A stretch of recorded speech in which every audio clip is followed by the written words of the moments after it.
Everyone, welcome back to Python series. आज की इस वीडियो में हम लोग देखेंगे एक्सेप्शंस के ऊपर डिफरेंट एग्जांपल्स, डिफरेंट तरह के एक्सेप्शंस को हम लोग किस तरह से हैंडल कर सकते हैं। डिवीजन बाय ज़ीरो ऑलरेडी हम लोगों ने देख रखा है। यहाँ पे ये एक्सेप्शन तब रेज होता है जब आप किसी नंबर को ज़ीरो से डिवाइड करते हो। जैसे कि इस एग्जाम्पल में हम लोग 10 को ज़ीरो से डिवाइड कर रहे हैं, तो ये एक्सेप्शन रेज हो रहा है जिसको हम लोग हैंडल कर रहे हैं। और एक्सेप्शन रेज होता है तो यहाँ पे ये प्रिंट कर रहा है division by zero is not allowed. So यहाँ पे डिवीजन बाय ज़ीरो एक्सेप्शन हम लोग रेज करने की कोशिश कर रहे हैं। उसी तरह से वैल्यू एरर तब रेज होगा जब आप एक्सपेक्ट कर रहे हो कि आपका इनपुट इंटीजर फॉर्मेट में हो, लेकिन आपको वैल्यू मिल रही है स्ट्रिंग फॉर्मेट में। तो यहाँ पे ये वैल्यू एरर रेज होगा। यहाँ पे मैंने फिक्स्ड वैल्यू असाइन की है, आप चाहो तो इनपुट भी ले सकते हो। अगर आपका इनपुट स्ट्रिंग फॉर्म में आ रहा है तो यहाँ पे ये वैल्यू एरर रेज होगा। तो उसको भी एक बार चला के चेक कर लेते हैं। तो यहाँ पे आप देख रहे हो ये वैल्यू एरर रेज कर रहा है क्योंकि ये ABC है जिसको हम लोग इंटीजर में कन्वर्ट नहीं कर सकते। तो यहाँ पे ये मैसेज प्रिंट कर रहा है इनवैलिड वैल्यू एंटर्ड। नेक्स्ट जो टाइप का एरर है वो है टाइप एरर।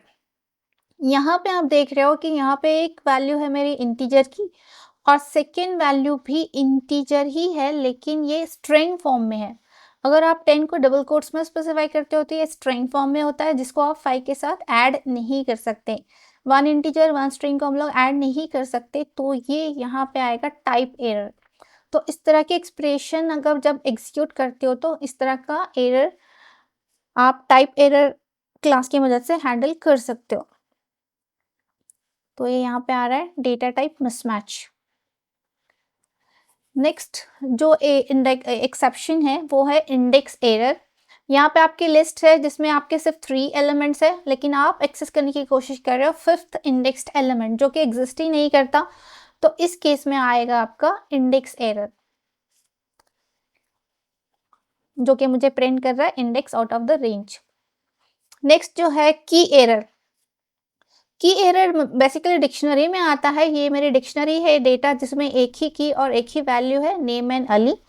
अगर आप ऐसी कोई की एक्सेस करने की कोशिश कर रहे हो जो एग्जिस्ट ही नहीं करती, जैसे कि यहाँ पे हम लोग एज की वैल्यू एक्सेस करने की कोशिश कर रहे हो जो एग्जिस्ट ही नहीं है, तो इस केस में आपका आएगा की एरर।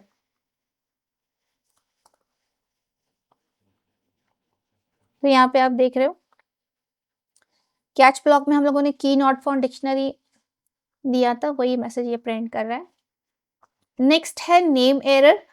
यहाँ पे अगर आप कोई ऐसा वेरिएबल प्रिंट करने की कोशिश कर रहे हो जिसको आपने डिक्लेयर ही नहीं किया है, तो इस केस में आएगा आपका नेम एरर। तो यहाँ पे मैंने x को डिक्लेयर ही नहीं किया और मैं इसकी वैल्यू प्रिंट करने की कोशिश कर रही हूँ, तो ये आ रहा है नेम एरर। नेक्स्ट जो है एट्रीब्यूट एरर। यहाँ पे एट्रीब्यूट एरर तब एग्जीक्यूट होगा, तब रेज होगा जब आप ऐसी कोई प्रॉपर्टी या मेथड यूज करने की कोशिश कर रहे हो जो उस क्लास से बिलोंग ही नहीं करता। जैसे यहाँ पे टेक्स्ट है मेरा, टेक्स्ट की कोई मेथड अपेंड नहीं है, अपेंड फंक्शन ये जो है स्ट्रिंग से बिलोंग नहीं करता, इसीलिए यहाँ पे ये एरर आएगी attribute error, invalid attribute used. Next यहाँ पे मैंने कस्टम एक्सेप्शन बनाया है। मैंने ऑलरेडी आपको बता रखा है कि आपको कस्टम एक्सेप्शन बनाने के लिए एक क्लास बनानी पड़ेगी जो कि एक्सेप्शन का सब क्लास हो। एक्सेप्शन इसका बेस क्लास होना चाहिए, इसको आप एक्सेप्शन से इनहेरिट कर रहे हो।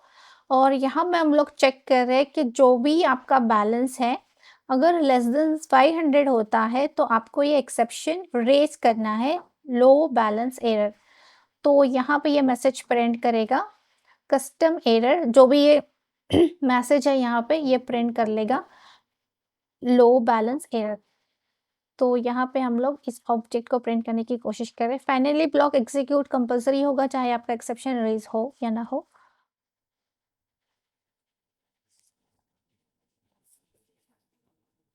तो यहाँ पे आ रहा है देखिए custom error efficient insufficient balance.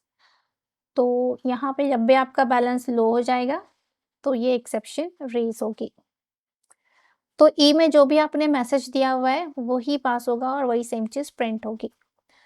I hope आपको सारे एग्जाम्पल्स क्लियर हो गए होंगे। ये डिफरेंट टाइप्स के एक्सेप्शंस हैं जो आप अपनी कोडिंग में यूज़ कर सकते हो, हैंडल कर सकते हो। नेक्स्ट वीडियो में फिर मिलते हैं नए कॉन्सेप्ट्स के साथ। तब तक के लिए टेक केयर, कीप लर्निंग।